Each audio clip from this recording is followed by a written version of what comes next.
Hello, everybody. Welcome back to the NBA Front Office Show. Hopefully, you had a wonderful Labor Day weekend. Today, we've got plenty of NBA news to get into. Plus, we're going to take a look back at the off seasons of the Houston Rockets as well as the Philadelphia 76ers, two organizations that are linked via James Harden, the Hurricane himself. And we'll talk a little bit about that situation as well. Plenty to dive into. But, Keith, today, I've spent a good portion of my morning looking at my computer screen and shaking my head because the task I gave myself was trying to predict which team in the West does not even make the play-in, and I feel like it's a fool's errand. This Western Conference is absolutely brutal, and it's driving me crazy that I can't figure out a way to separate these teams. Yeah, that's a good point. I haven't really given a ton of thought to that just yet. I think there's a couple teams we can eliminate, Houston and San Antonio. Sure. I'm going to go ahead and eliminate Portland because assuming Dame won't be there. And then that's probably it. Right? Like Utah could even, I know people just kind of automatically eliminate Utah, but they could be in the mix. So like two more teams have to get eliminated. So the Mavs, the Pelicans, the Thunder, the Jazz, the Lakers, the Clippers, the Nuggets, the Warriors, the Wolves. I mean, on and on and on. Like, there's all these teams. I mean, the Kings I didn't even mention. Like, no matter what team you pick or teams you pick, a fan base would come at you and say, "Hey, WTF? This is a good team," and they're right. I think that's going to make for a really exciting season. But this is maddening trying to make sense of this. No, absolutely. Yeah. And even Houston and San Antonio, who I think are still going to be bad, they're going to be good, bad teams, if you will. Like, I think they're going to be better than they were a year ago, especially Houston with their veteran additions. And then San Antonio, I just think Victor Wembanyama is going to lift them to some extent. So, yeah, man, that's interesting. Yeah, it's funny. I was kind of checking off my preseason to-do list. And one of the things on there was like, I got to start looking at preseason predictions of standings and records and all that stuff. So now now I'm going to be in my head right when I sit down and think about the Western Conference a little bit. Yep. This is the kind of thing where you're going to be staring off into the distance and your wife's going to ask what's wrong. And you're going to say nothing. And she's going to think there's something wrong. No, this is what's going through our head right now. We're trying to figure out the damn Western Conference in the NBA. That's what happens in this. It'll be that meme where it says like the wife's looking at the guy and it's like, I bet he's thinking about another woman. He's been so distant lately and all this stuff. It's like, no, thinking about the Western Conference standings. Yeah, for sure. I think the original is like motorcycle won't start. Can't figure out why. Yeah, something like that. Yeah. I'll have this like puzzled kind of sad look on my face. But hey, 7 weeks from today, the NBA is back. That's 7 weeks from today. So I'm excited. Even better. 31 days till preseason. I will take preseason, Keith. Yeah. I'm not worried about counting down to the regular season. I'm counting down till preseason at this point to get myself through. Yeah, let's get us some NBA games. Let's go. All right. Speaking of basketball, that's actually on right now, though. Team USA bounces back against Italy, gets the big blowout win. This was the entire fourth quarter. Was garbage time. Keith, you'd be proud of me. I actually got up early and watched the game. Okay, I did miss part of the first quarter because I slept in a little more than I intended. But this was Team USA getting things back on track. And I didn't think they played particularly well, but they were still just decisively better than the Italian team. Yeah, this was typical Team USA going back 20, 30 years worth of these teams where the starting group, well, I'm not 30 years ago. They just, whatever version you put out there, hammered. They're taking pictures with their opponents and stuff like that. But the last, let's say 15 years or so, starting groups can generally hang. Now, these other countries have enough talent. It's once you get into that bench, now their NBA level guys are out. They're going into guys who are playing, basically a lot of them in their home countries, leagues, or whatever it is, and they're not really NBA level players. And then Team USA comes back with, 5 guys that could be borderline NBA all-stars and things like that. And the depth just wears them down. And that's what this was. And, the thing I liked, they played with great energy and they were really locked in defensively right from the beginning of the game. And I think that loss to Lithuania really woke them up. I think you had, a lot of times coaches will say one of the best things before the playoffs, which that's effectively what this was, is a loss, because it kind of wakes you up and reminds you, hey, we're not all we think we are. Like, we have to actually show up and execute and all those things. So, yeah, I'm very, very curious to see where it goes now. Now, what is it? It's the winner of Germany and Latvia, and that game will take place on Friday at that's going to be at 5:40 a.m. Pacific time, 8:40 Eastern time. That game's going to be taking place. But yeah, the winner of Germany and Latvia, I believe Germany is the favorite to be the team that is there to play US. And man, given how close Germany played the US in the tune-up games, this could be an absolute battle on Friday if Germany's the team that's sitting there. Yeah, without a doubt. And that Germany is now, I guess, hoping to have Franz Wagner back. Like, that's one of the things. They're not really saying anything either way, but they're hoping to have him back in the lineup. On the other side of the bracket, Serbia beat Lithuania. So Lithuania is out of the medal portion of the tournament. These teams will still play games all the way through for classification. And then the other side is Canada and Slovenia tomorrow morning. That's a 8:30 tip-off, and that should be a fun one with Luka against Team Canada and all that. So yeah, we got still a lot of good World Cup basketball to go over the next what is it, roughly week-ish or so of the World Cup, and then we kind of then go into about a real 2-week break or so before training camps open. Yeah, not much rest for these guys who have been playing in the World Cup before they've got to report for training camp. Yeah, so a good one tomorrow with Slovenia and Canada, and then Friday would be the semifinals, and then the finals will be Sunday. Whether the U.S. is in the third place game or in the final, that will be determined by the outcome of Friday's game. Yep. So that's what we got coming up there.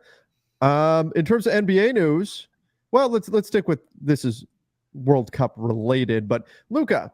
A lot of people would say Luka looks like he's in better shape and perhaps more ready for the NBA season. I would have to imagine Luka's the kind of guy where choosing to bow out of the playoffs, if that's the phrasing we want to use, to avoid the T word there, but making the decision strategically to miss the playoffs last season probably didn't sit well with a guy like Luka. I'm expecting to see a very focused Mavs team to start the year, a Mavs team that's going to feel like they've got really something to prove here, and they've got some new pieces in, and the fact that Luka is already looking like physically he's ready to roll, that's a good sign for Dallas fans. Yeah, without a doubt. And this whole Luka ready for the season, in better shape, all this stuff. This came from his teammate on the Slovenian national team, Mike Toby, who is he's played in the NBA. He's a guy who's been in NBA training camps. I believe he was on a 2-way with the Hornets back in the day. So he clearly knows what it takes to be an NBA level guy. And he's basically saying Luka came in and looked like he really took the rest portion and rested, but didn't just kind of rest, which we've heard in the past. Luka rests and then seems like he's like me, puts his feet up in the recliner and then eats chips and drinks soda and hangs out and all this stuff. I think we're in a spot where Luka took the rest part of it, but also really worked on his body. And you've kind of seen that in the World Cup. He just looks different. He looks really good. He looks quick. He looks strong. He looks like he's just ready to go. He's carrying a very heavy load for that Slovenian team, playing major minutes, and he looks like he's perfectly fine doing it. So I think this is a big season coming for Luka and the Mavs. You re-sign Kyrie Irving, get a lot going on there in Dallas, and I'm guessing they're thinking, hey, it was a 1-year reprieve, right, to miss the playoffs. We got to get back in the mix. And I don't even know that it's make the top 6 is even enough. I think they're looking to what they were a couple of years ago, where it's, hey, let's be in contention to win the conference. I think they feel like with Luka and Kyrie and then the additions they made, the other guys they're bringing back, that they should be in the mix. I think they're probably a tier down from those best teams in the West. But, if everything goes right and Luka does come in and has like an MVP level season, they could be right in the mix to win the conference. Well, and that's where I was going to go next, is that, the MVP race, we've long mentioned Luka's name in connection with it. Last season, the Mavs didn't win enough. If the Mavs do take that leap this season, if they do play with that fire during the regular season, if they do play angry after the way last season left off, he could wind up right in the thick of the MVP race. Maybe if he's in the kind of condition that we're hearing he's in and that he looks like he's in, this could be a year that he actually wins it. I mean, it's hard to predict who's going to win the MVP right now. There's a lot of options, but Luka is a guy who, if the Mavs win enough games, will be right there in the thick of it. Yeah, without a doubt. If he can get them into that top half of the West, and the top half of the West is, like fourth is two or three games behind first, so it's right there.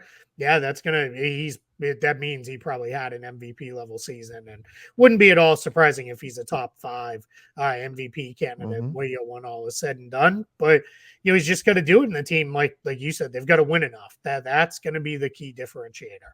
Now, a lot of people are already looking ahead saying, well, if the Mavs don't right the ship here, if they can't get the right pieces around Luka, there could be some problems. But he's under contract for 4 years. He has a player option on that 4th year. So I don't think the Mavs need to be panicking, need to be worried at this moment. I mean, obviously you don't want to upset Luka, but they do need to show growth this season. I don't think this is like all in. You have to prove that you're a championship team. Otherwise, Luka is going to demand a trade. He's still going to have 2 years under contract minimum after this season. But we're getting closer to that point where, summer of 2025, Luka could be making those threats that, hey, I'm a free agent next summer. I've got a player option. If things don't go well this season and next season with the Mavs, if they can't make that next step, then things could get a little dicey for the Mavericks. So I know they're going to want to start making that progress right now, particularly spending what they did to get Kyrie onto the roster and then to re-sign him. Yeah, it starts to be a lot like Giannis, right, in Milwaukee, where you're going to be facing a lot of the same questions, except Giannis has already won one. This is going to be Luka is going to be like, hey, is this ever going to happen here? And we went through this with Dallas, long before you and I even knew each other. That was the questions with Dirk, right? Is like, will they ever get him enough help? And, can they ever win one with it being a Dirk-centric team? And then they eventually did and broke through and they won a title. So, that's going to be the questions. But yeah, I mean, a lot of this is going to be, if you have Kyrie and Luka, you're going to have a really good offense. Or at least you should. The question is going to be, can they defend enough? And can the role players around them play their role well enough? There you go. I like a lot of the guys they have on that roster around those two in role player roles. The other thing you got to wonder is Kyrie could bet to miss 20, 30, 40 games, somewhere in that range each season, whether it's an injury or something else, just, knowing his history. Do they have enough around Luka to step up and move it forward if they are missing Kyrie, who steps forward to play? I know they like Josh Green quite a bit. They've got a couple other guys there. Maybe Tim Hardaway Jr. has a bounce back season, something like that. But those are going to be what's going to matter. Is their role players, are they good enough to support the 2 stars? All right. Let's move over to the Clippers, a team that has had title hopes for years now, but haven't been able to get Kawhi Leonard and Paul George on the floor enough to get there. They are potentially a landing spot for James Harden, which is a player we're going to talk about in just a moment when we get to the Philadelphia 76ers. But Kawhi and PG expected for Clippers training camp, expected to be 100% healthy. And Keith, what's been out there is that the Clippers have come to an epiphany this summer and realized that they cannot just dismiss the regular season and run out the clock and then try to ramp it up come playoff time. They tried doing that last year even, and Kawhi Leonard and Paul George got hurt anyway. So the thought is that the Clippers are going to move away from their load management strategy from last season and previous seasons. They're going to play their guys. They're going to take the regular season seriously. And if it doesn't work this time, then next summer we could be at an inflection point for this franchise. Yeah, and I think that's the right approach. I think they've tried the whole load management thing. They did it all last year.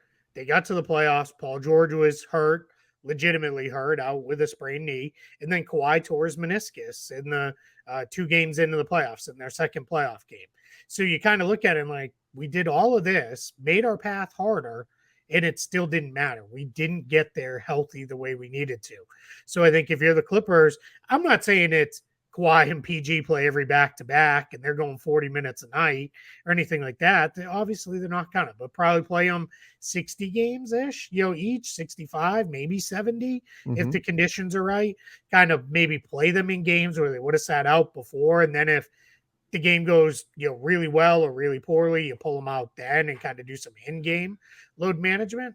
So I think that's the direction you go with this. But the news that they're both supposed to be 100% and ready for training camp, that's a good start already, right? For the Clippers, because we didn't know that they were going to be there. We we're kind of wondering that coming in, are those guys going to be ready to go? And this came direct from Ty Lue. He was a guest on our buddies Mark Stein and Chris Haynes on their podcast, This League Uncut, and go give it a listen. After you finish front office show, you can go over there and give that one a listen and listen to the whole interview with Ty Lue. Of course, the key word there, after. Finish this show first, then. Yep. Then pop over.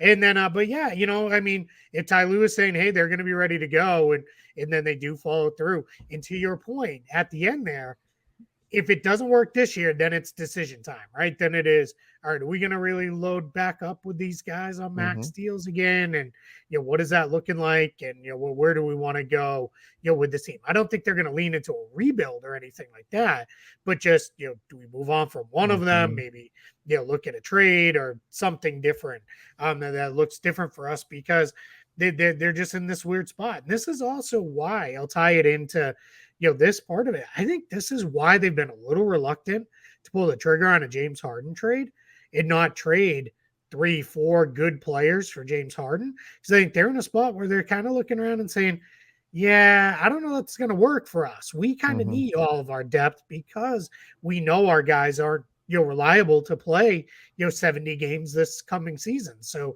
I think that's part of the reluctance from the Clippers side of just leaning in and making a big trade like that. So looking at their situation, this could be a crossroads for both parties here, the team and the players. Both Kawhi Leonard and Paul George are extension eligible this summer, but they both have player options next summer.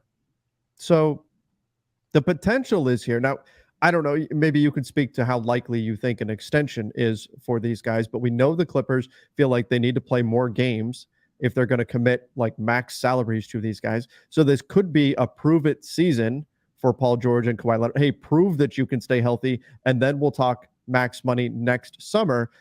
But this could go the other way too, where Paul George or Kawhi, and they have the ability, I'm not saying they would or it's likely or anything, but they have the ability to walk away as well next summer. So there's a lot on both sides riding on the results of this coming season.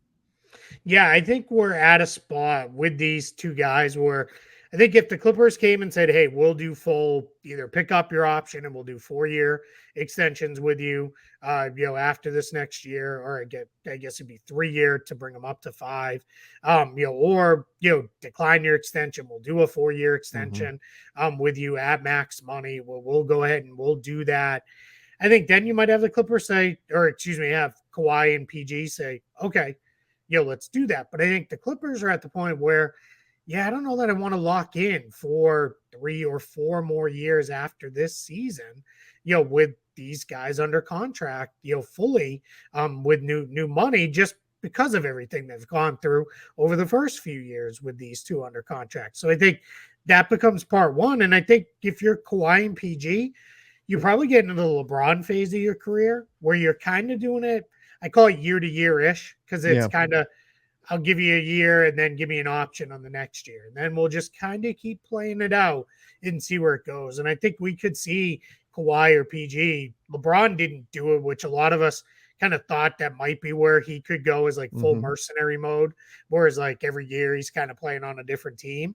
And part of that's because he's maintained his ridiculous level of being good. And the Lakers won the title and he's very happy there. But I think the other thing with Kawhi and PG, we could see them go into that, like, play it out year by year and just kind of hop around and join wherever I'm needed most for, this next year and kind of play it out. But I don't know. Nothing would really surprise me, though. It wouldn't surprise me if the Clippers say, hey, we're the Clippers and we have these two guys. We want to keep them and stay relevant, especially as they get ready to move into their new building and all that stuff. So it's going to be fun to watch this one play out. But I don't expect an extension. I expect this to be we're talking about this all the way through the year and all the way into the summer. And Kawhi, 33 years old, Paul George, 32. I mean, Keith, this could, if there's no extension this summer, I think this is unlikely, but maybe names to watch at the trade deadline. if there's a sense that, hey, this really isn't working, and if it's time to part ways again, I would say it's likely, but two guys who are both, essentially in contract years, if the Clippers have any kind of fear that, or make the decision that this isn't the direction they want to go anymore, that could lead to action at the trade deadline. Again, not likely, but just throwing out there that this is the type of situation that you do keep an eye on. Yeah, and I would think that might be, rather than a rebuild, like a reset Yes, kind of situation absolutely. for them, where it turns into, hey, we're gonna pick up guys who are pretty good themselves too, and they'll come in and help us still be a pretty good team, because Mm-hmm. clearly they want to be good and relevant as they move into their new building, which can't blame them, right? That's where you Sure. want to be. Been building towards this. I think they were hoping to be building towards it with a finals appearance or two under their Mm-hmm. belts as they get ready to open that up. But yeah, it's going to be fun to watch this play out, because to your point, yeah, I mean, we could have teams coming around as soon as this trade deadline saying, hey, so where you at with these guys? Yeah. You ready to move? Like, let's have a conversation. So, but Clippers are, again, you could tell me we get to the end of the regular season and they won the West in the regular season, or you could tell me they were down in the 7th, 8th, fighting in the play-in range just because they had injuries and everything kind of went sideways. I believe you either way right now, just with how compact and deep the Western Conference is. Yep. Absolutely. Absolutely. It's going to be one of the big storylines, I think, to watch throughout the regular season. Okay. Well, we need to get into our team review here. And man, let's get ready for some weather. By this evening, it is in southwestern Georgia. Daryl Morey is a liar, and I will never be a part of an organization that he's a part of again. Thank you, man. Yep, we're starting with a hurricane. It's Hurricane Harden. He's listed as a returning player for the 76ers, but let's face it, we can break down everything that the 76ers did this summer, everything that they didn't do. So much of it, though, still up in the air, along with the status of James Harden. Yeah, absolutely. And my favorite part of the Hurricane Harden drop is in his quote when he says Daryl Morey is a liar, and you hear the kid, it might be, maybe it's the kid who's recording, go, whoa. Yeah. Like right? it's like, that's my favorite part, because he's like, oh man, I can't believe he said it. And now I'm angry because I'm noticing a typo on Philip Petrusev, and that's my fault. I made these graphics, so that's my problem there. Keith, But anyway, like most people would not notice that, right? But I did. I know it jumped right out. Yeah, I mean, on its face, right? You look at it, kind of the same-ish team, right? They bring it back a lot of the guys who are their main guys, right? Their main engines there, their 5 starters. And then on the bench, Patrick Beverley comes in as, I would say, an upgrade over Shake Milton at this point. Okay. I like Shake Milton, but just Beverley comes in and brings them some stuff. Mo Bamba comes in as another big to come in and give him a chance behind Joel Embiid. Maybe they find something that nobody else has. My feelings at this point are well known on Mo Bamba. But and no Montrezl Harrell, so because of injury, they did bring him back, but due to injury, he won't be with the team. Yeah. And then everybody else is back except for George Niang was a key rotation player for this team. Yeah, major loss for them. He's kind of their backup 4 /5 in a way, because really what happened was he would play the 4 and PJ Tucker would slide over and play the 5. Some in the regular season in really small lineups. Shake Milton, as I mentioned, who was really a kind of a developed find for them over the last several years. He's moved on, and then Jalen McDaniels moved on, and he moved on to Toronto for what was just the biannual exception amount. So, Philly had every ability to match that, and they just let him go. And I think part of that whole situation was two-pronged, right? Are we going to have James Harden or not? And we don't want to tie up money into next year's cap. So we're going to let these guys bounce and go other directions. But it's really, does any of it matter? Because it's really still all about James Harden. Yeah. Yeah, and that's it, right? It's all about James Harden. It's all about what happens with him. Does he wind up getting traded? What pieces do you get back in return?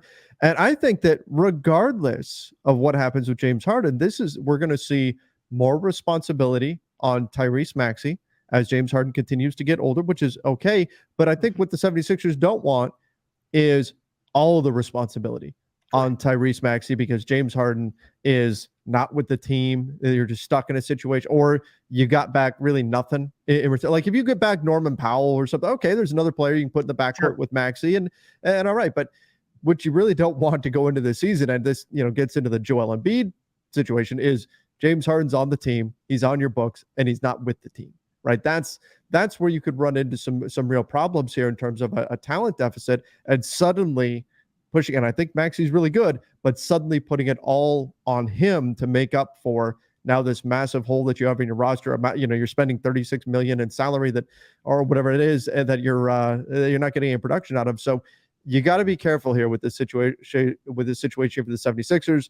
Complicating the whole thing is, James Harden, if you want to go nuclear and just completely no-show, technically that doesn't do him any good, because if the 76ers want to kind of stick it to him, they can make it so he can't play anywhere else in the world.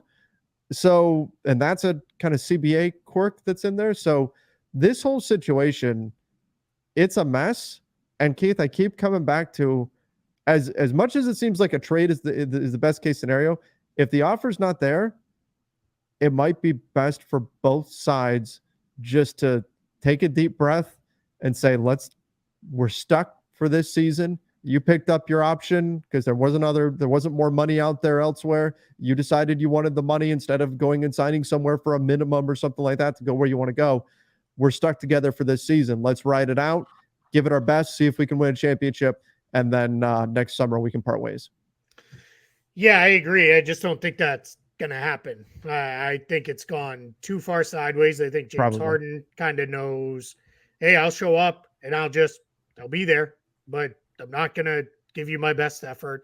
I don't buy at all the folks who are saying, well, he has to show up and show like he can still play if he wants another contract. Teams know exactly what he would be doing. Yep. If I'm a team that's thinking not for this year, but in 24, 25, I'm going to try to get James Harden. If he shows up and no shows through and kind of just is out there getting very light cardio in, it's not going to bother me. I don't care, because I know what the situation is. He doesn't want to be there, so he's not going to play hard. I'm going to go back to, what did he look like at last season and at the end of last season? And the reality is, people have put themselves in camps on this, right? Some people are of the mind of James Harden is the guy we saw win. No, I'm not going to say single-handedly, but really close, win 2 playoff games over the Celtics in the second round. And then other people like, James Harden's more the guy who blew it and fell apart and was awful in game 6 and 7. And the 76ers lost again in the second round and are out. So I think, to your point on Maxey, I think you're right. I think that was part of the Patrick Beverley signing, was whether Harden's here or not, Beverley's just a good guy to have. It doesn't put too much defensive responsibility on Maxey. He can still kind of play the weaker of the 2 guards on the other team and let Beverley handle that guy. Beverley can do a lot of the kind of leading type stuff out there. I think DeAnthony Melton gets a bigger role this season. He played very well last year, and I think he's a guy that they're probably saying, yeah, we could put the ball in his hands more, play him as more of an on-ball creator with Maxey, kind of play him with him. So, and if you look at it, Joel Embiid's going to be great. Right, he just is. Maxey's probably going to be good, probably even better than he was a year ago. Tobias Harris is going to give you 15 to 20 points per game and okay rebounding. And then the rest is just, Melton's okay. Paul Reed's all right. I think he gets wildly overrated for what he is as a backup center type player.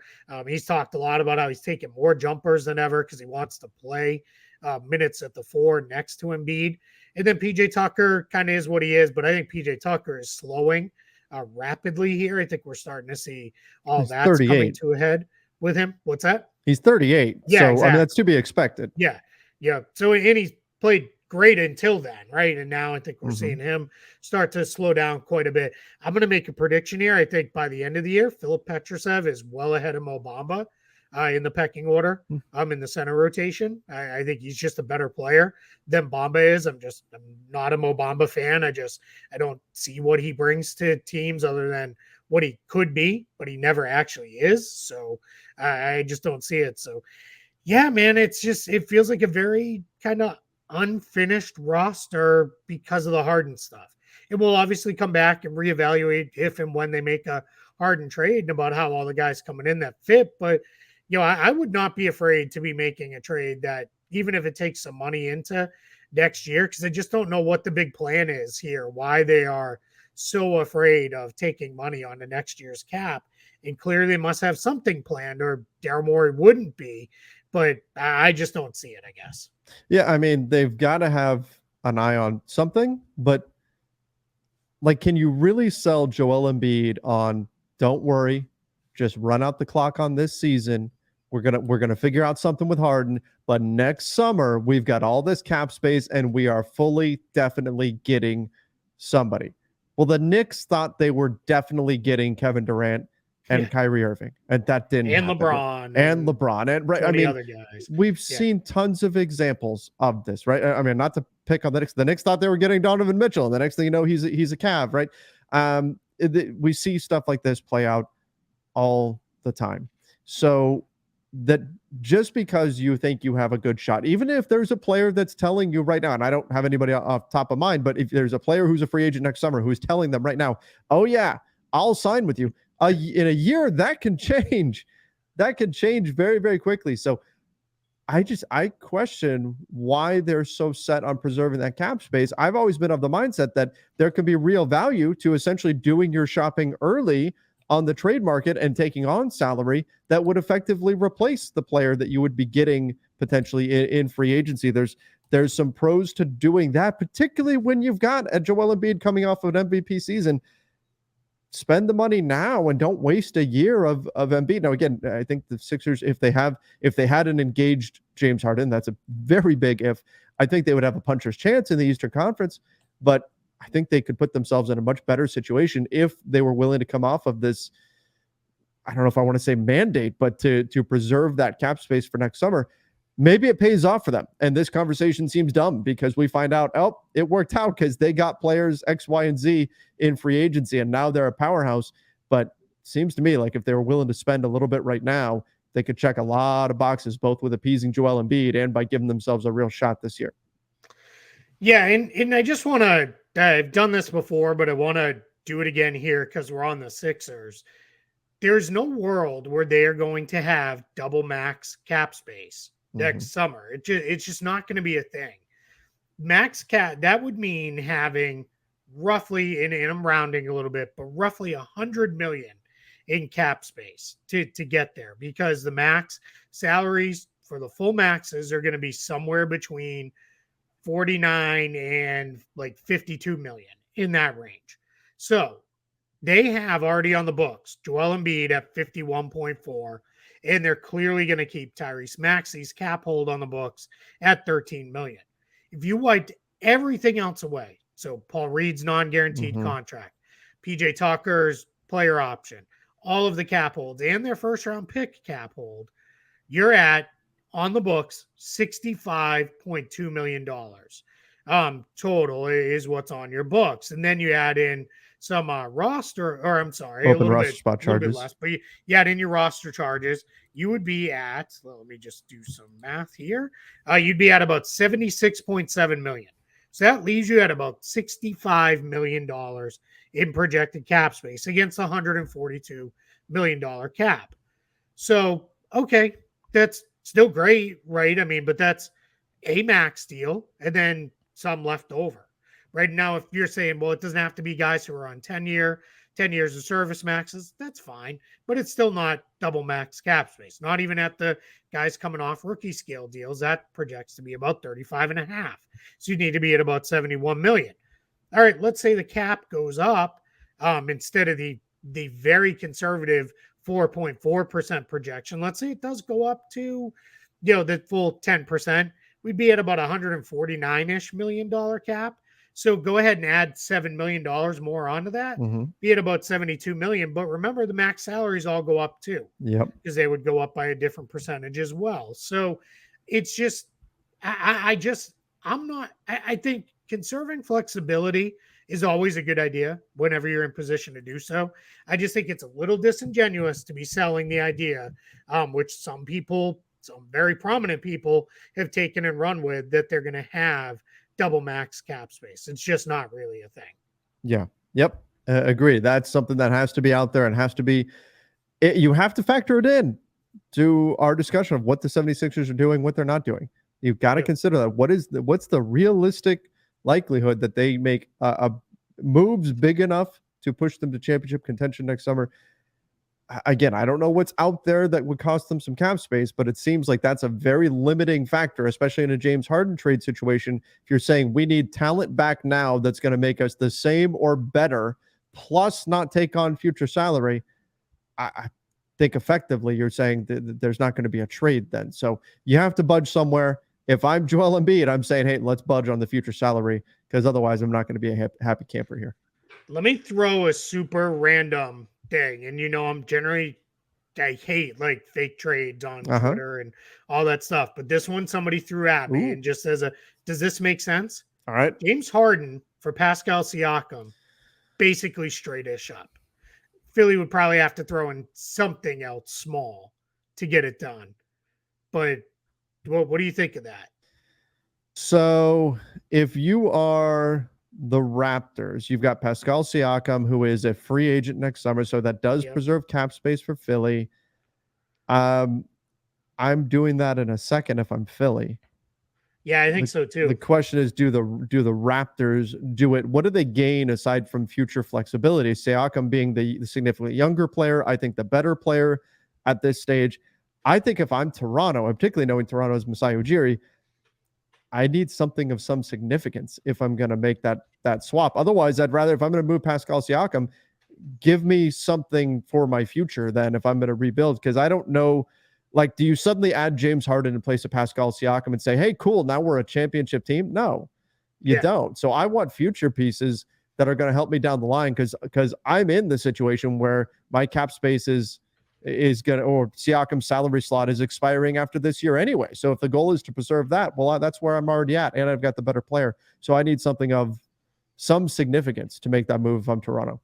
Yeah, I'm in agreement with you. And that was my thing, is it was when I went back, as I rarely do, but I did answer this person, because then they followed up with a very nice email and said, I just really wanted to get a sense of if I'm even close. Sure. And when I went back to them, I said, yeah, I would need more if I'm Masai. Yeah. And, it just because I think the difference between them as players is that big right now in this moment. If guys were under contract longer and other things, yeah, that would be a bigger factor, but they're not. So yeah, but it's kind of interesting, because strictly basketball wise, which is rarely why trades are made, there's always at least one side is making it for cap reasons. It kind of is a trade that makes some sense for both teams. It's just, just an interesting thing that could toss my way. What's interesting is thinking about, like, if it's not the clip, if the 76ers say, you know what, we don't want what the Clippers have to offer, where is it? Where does he go? I mean, what team is willing to play Harden ball for a season at least and sees that as the viable path move? I mean, again, definitely a good player, but like, are you going to go, is it going to be, I mean, you could say Utah could use a ball handling guard, right? Sure. But do they want to essentially rent James Harden for a year, or are they going to get in the business of James Harden long-term? That doesn't really fit the timeline of the rest of their team, right? Just looking at the teams that could use James Harden, there's not a clean fit anywhere that I can really see. Yeah, nobody jumps out, especially that's going to give Philly everything they want. Nothing jumps out at you that way, but I do think it is. I think we've gone maybe a little too far towards, like, nobody wants James Harden. Correct. I think it's more just, with everything that comes with it, I don't know that teams are willing to pay a premium for it. I saw a couple people, just as this was just random speculation, they're like, why doesn't Milwaukee get involved? And I think the challenge for Milwaukee is getting their contract wise. Yeah. Because now you're talking about, you're eliminating multiple guys who are key rotation guys, and you would be really shrinking your depth quite a bit. But he's a guy who could make some sense. They have the defensive infrastructure to cover for him. He would paper over a lot of the holes that they have offensively that have caused them troubles. But my guess is, like we've said all along, think he probably ends up in with the Clippers eventually, and Morey gives a little, the Clippers give a little, and a trade gets done. But let's see. I mean, we're a month away from this getting super awkward and seeing what it looks like, and that's when it'll start to pick up. Is roughly, I'll call it 3-ish weeks or so from now, when it's we're getting on the eve of training camp. Keith, We've got Damian Lillard. We've got the NFL season starting up in 2 days, and we get to count the days or the time until NBA training camps in weeks rather than months. Yes, let's go. There. Let's go. All right. There. Speaking of let's go. Let's move on. Let's jump over to the Houston Rockets. Let's get this team knocked out. This was a team that could have been a landing spot for James Harden. That was maybe that was coming from Harden's camp to create like another option out there. But it seemed there was enough smoke here that there was some interest. You would think there was something. There was something there. Did they make the right call by avoiding the hurricane? I think so. I think what they did is probably better than just giving most of that money to Harden. Now, you can argue that you still probably could have done maybe everything else you did, or maybe all but Dillon Brooks, which I can't fight too hard if people think they should have skipped the Dillon Brooks thing with what that cost. $7 million. It was just very, very clear that Ime Udoka wanted a better team that was better defensively and smarter. It was not going to have some of the same mistakes that this team has had. So I notice now on this graphic, so apologize for everybody who's watching. I'll make sure I slide the cap tax roster pictures box over, because I know our pictures cover it a little bit there. I can do that. It's just a little more difficult. Yeah, you can still read it. Yeah, that's okay. Right. Yeah, I think that's still readable. I can read it and I can barely see. So there you go. I'll say it's okay. But yeah, so we're in a spot with Houston where you got two pretty good defenders still in Brooks and VanVleet, who are coming in. They're going to pick up and do some stuff defensively for you. They're going to help settle all the rest of these kids down, and you just kind of go from there with that. So I think this is a good step forward for the Rockets. I don't think this makes them a playoff team. We talked about this earlier in the show. The West is just so deep, but I think they're on their way to being a much better team.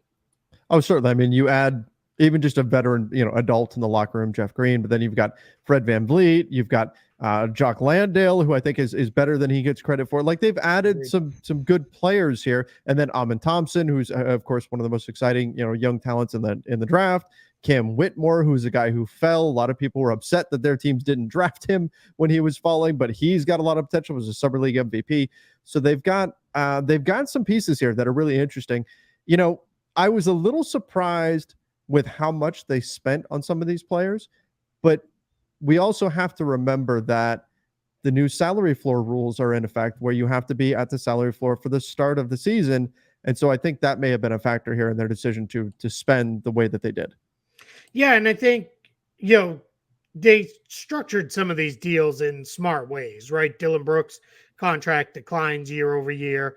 It's still probably $3 to $4 million higher than I would have liked to seen it in first year salary at 22.6. I would have rather seen it, somewhere maybe started around 20 million ish and then go down from there. But whatever. Fred VanVleet, he basically got really close to the max. Well, you got his max that they could give him, but they only gave him, it's a 2-1. So it's a 2 years and then a team option on the third year. So Rockets are very well protected. Jeff Green, 1 year guaranteed at $9.6 million. Jock Landale, 1 year guaranteed. It was an 8-year, $32 million, but only the first year is guaranteed at $8 million. So I really think they did well with what they did here. And then it's hard to be anything but kind of over the moon with what they did in the draft, getting Amin Thompson and Cam Whitmore.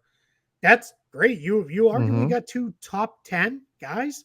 With their picks, and Thompson with their own pick, and then Whitmore with the pick they got, from a prior trade, and getting him way down in the draft, like that's huge. You're bringing in these two guys.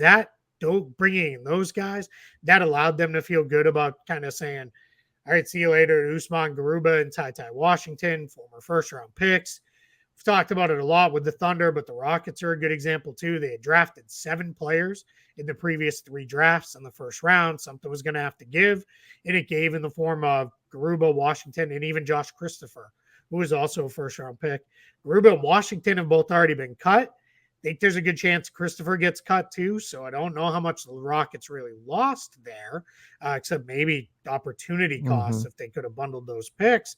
But, they're looking pretty good. They have guys kind of in place now at all their positions that I feel like can be pretty good contributors for at least the next couple of seasons. And I feel like that's really, really important for this team beyond just adding some vets to keep things under control and make things a little bit less sloppy. Absolutely. Absolutely. Yeah. And I think that this is a team on the rise, but they're not there yet. Yeah. They're not there yet. One of the things, though, that I'm a big fan of Alperen Sengun, of his game. Are you concerned about Landale and the minute situation? I'm not. I would have been if they had followed through or he had followed through. There's all these conflicting reports about what happened with Brook Lopez. Yeah. Because there's been some reports that Lopez backed out on the Rockets. There's other reports that the Rockets were the ones that moved on. But if they'd followed through with Brook Lopez, I would have felt like didn't move Sengun because what are you doing? Right. When you don't need him. I think Landale's kind of perfect for them. I think Sengun's a guy, 25, 28, maybe 30 minutes a game. Landale gets the rest. Jeff Green in the small ball lineups. Maybe Jabari Smith, who looked pretty good when he played small ball 5 at times last year. Maybe that's where you go. And off we move, right? We're moving in a different direction. I'm not too worried about it. I think he's still going to get his 25 to 30 minutes a game. Still starts, still does his thing. He's got to eliminate the stupid fouls.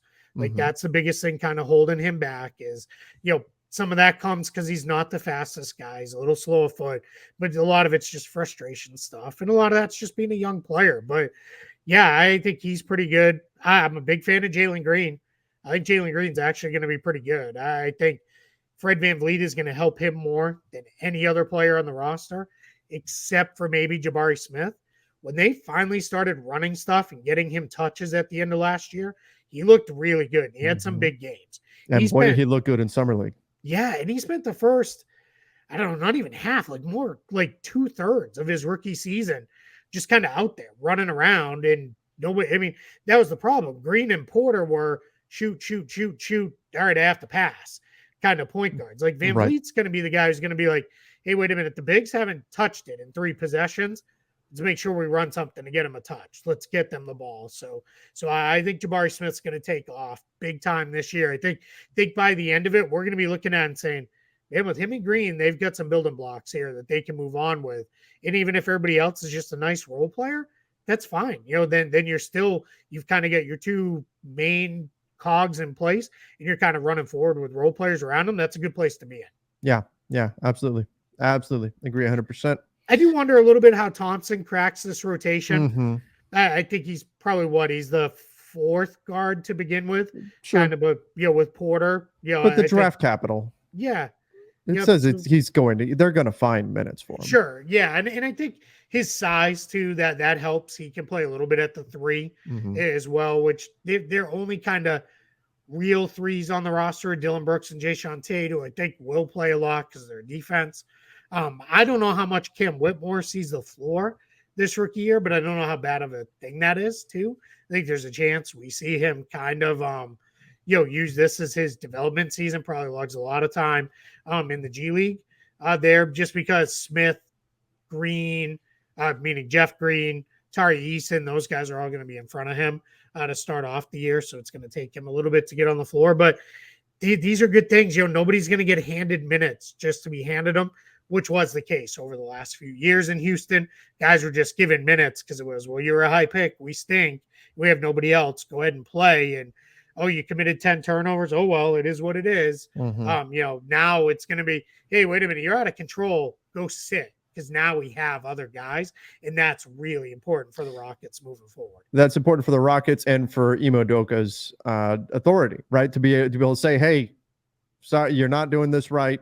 We're turning to somebody else for a little bit. It's important for the growth of the team. It's important for the coach. It's important for everything that they're going to be doing, that they've got these other options that they can turn to. They're a team that if nothing else, there were times where you would tune into the Rockets last year and you just go, man, what are they doing? Like they don't. There's no cohesion. It's just it was just a mess, and that's coming. And they beat both of our teams, Keith. So go figure. But I'm hoping that this year we see more structure, and that's with that Agreed. depth. I think Ime Udoka will have an easier time bringing that structure because it's, hey, buy in, or that guy over there is going to be taking your minutes. Yeah, that's exactly it. Yeah, there's somebody they have guys now, right? That can step up and really play, and that's really important, for young teams. Is it's fine when you're in the early stages of rebuilding to just kind of be handing guys minutes, but once you kind of get to a point where it's like, all right, we shouldn't really just be handing minutes anymore. You hit to a point where it's like, all right, we got to do kind of now you're going to earn them, right? You're not just going to play just because anymore. So I think we're headed in the right direction in Houston. All right. Well, Keith, I think that does it for the Rockets and the 76ers, as well as the news we got through today. Team USA now on to play Friday against the winner of Germany and Latvia, which is taking place tomorrow. Some exciting stuff. And then before we know it, it's going to be training camp time. Let's Absolutely. go. Let's hit that randomizer. Tell us who our next two teams will be. The Charlotte Hornets and the world champion Denver Nuggets. Ooh, they're going to be our next two. So we'll come with them. Two teams probably couldn't be more at the opposite ends of the spectrum. Yeah, for where they are in their franchise arcs. But yeah, man, I'm excited. We're getting down to it now. We're going to fly through these, and we're going to have news coming soon. And pretty soon we're in a 15 pounds of muscle season. And that's right. Everything else, I can't wait. That's right. That's right. Let's go. It's an exciting time of the year, and I can't wait. Can't wait. Everybody, thank you for joining us. Make sure that you do subscribe to the NBA Front Office Show on YouTube. The NBA season right around the corner. We're going to keep you up to date on everything that you need to know. And of course, make sure that you also follow us over on Apple Podcasts, Spotify, wherever it is you listen to podcasts. Till next time, everybody. See ya and stay safe.